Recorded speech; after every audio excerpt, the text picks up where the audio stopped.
would not use all of them, and you might not be using the way it is written strictly in this way. You do not want to write some stakeholder as resistant. But this is a very good tool. It tells you that categorize your stakeholder in a way that how you need to build up the relationship. If the people is in the resistant state, you need to spend more time with with them. I don't know, but this stake. Every time I give this example, I'm not sure people take it positive or negative. Stakeholder management is like a husband and wife relationship. You do not know that what is going to happen and how they are going to react. So you want them to be your partners. Unaware husband and wives, they are always get into the resistance when somebody gets busy. And what is very important is to keep this information flow, and that should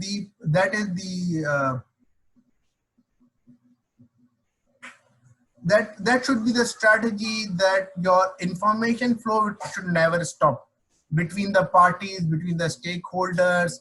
Understand how the information flow is actually impacting you.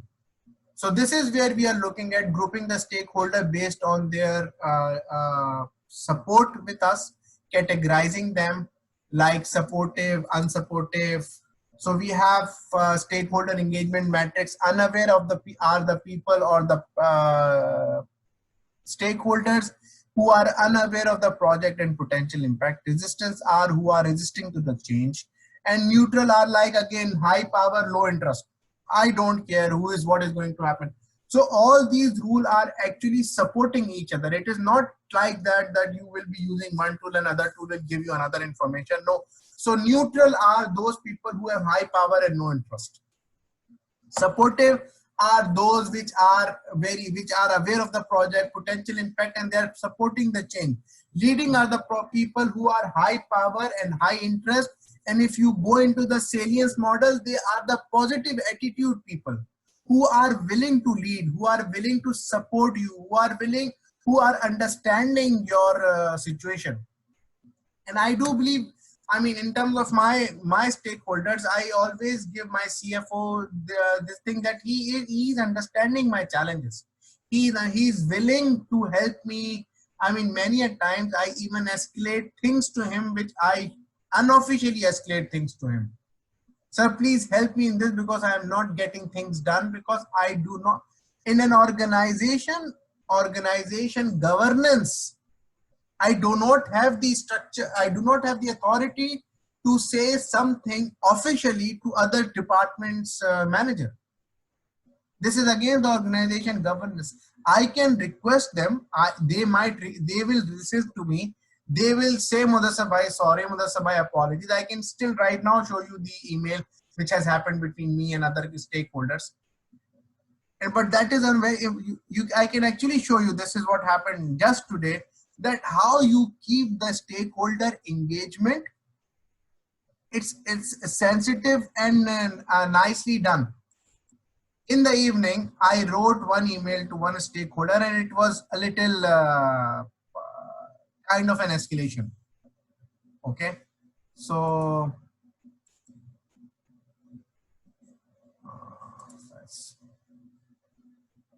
okay, this is the, so I escalated. I mean, that requires an escalation. Okay, I wrote it. Unfortunately, none of the flow members showed, and therefore we are canceling the meeting. And then I wrote there another email, which is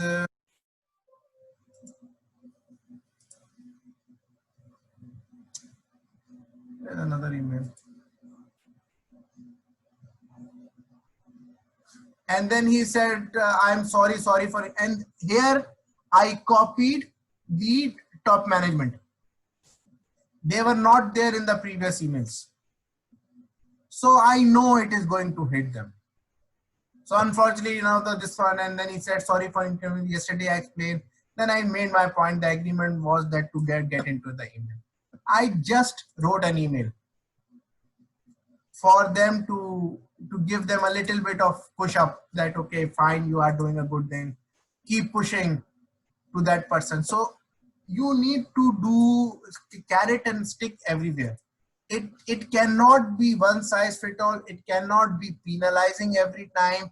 It cannot be the stick every time. You need to find your balance somewhere that would help you getting your job done. Your job is to get it done. You need to do whatever it takes.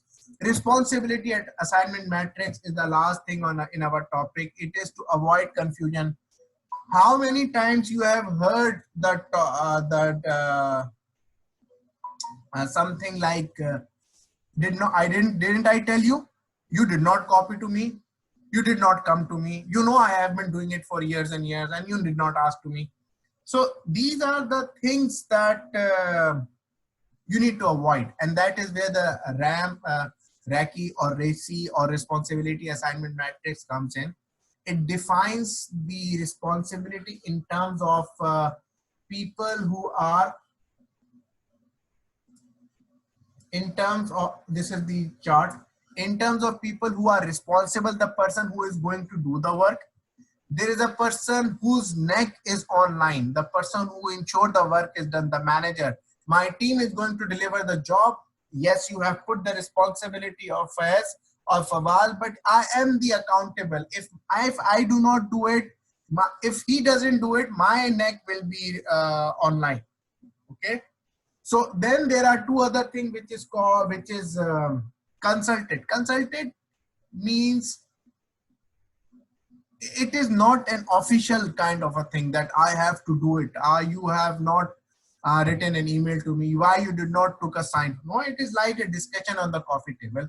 It is to avoid managing expectations. I have not received it. I do not know how, who had to do it. I did not do it. You did not copy to me. All these things. Consulted is like you are talking in terms of, sir, I'm going to do it.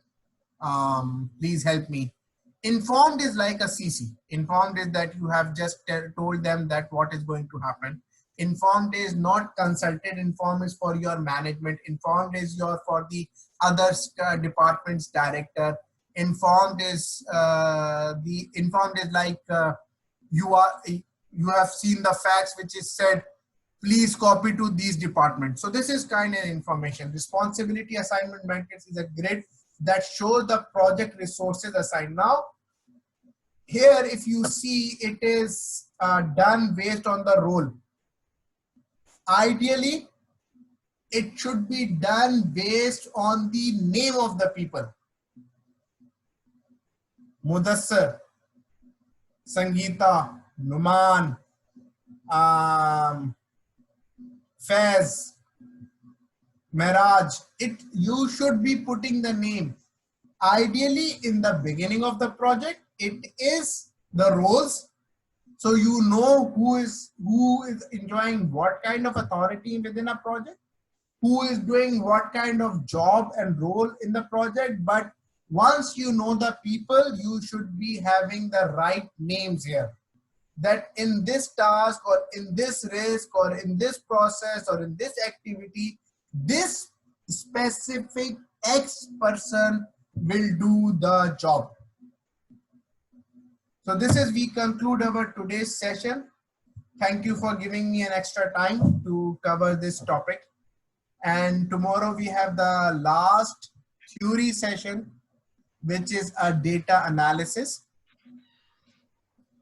Tomorrow is what, Wednesday? Yep.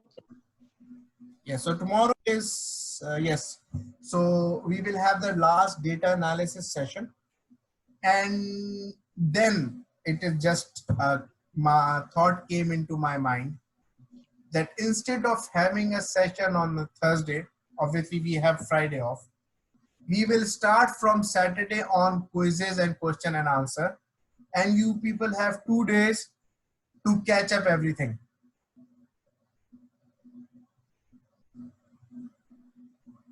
Yes, sounds good. From Saturday onward, it is the question answers, and question answers. So we will start from the Rita chapter wise. So we'll do 10 every day for from every chapter. Then we will go to the one which we have bought from the PMI website.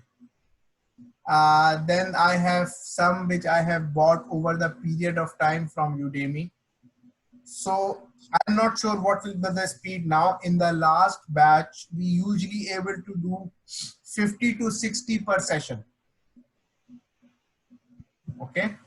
And the objective is obviously we have to do the discussion, we have to do the other topics, and we might need to even go back to some of the arguments that why it is like that. 50 to 60 in 2 hours time.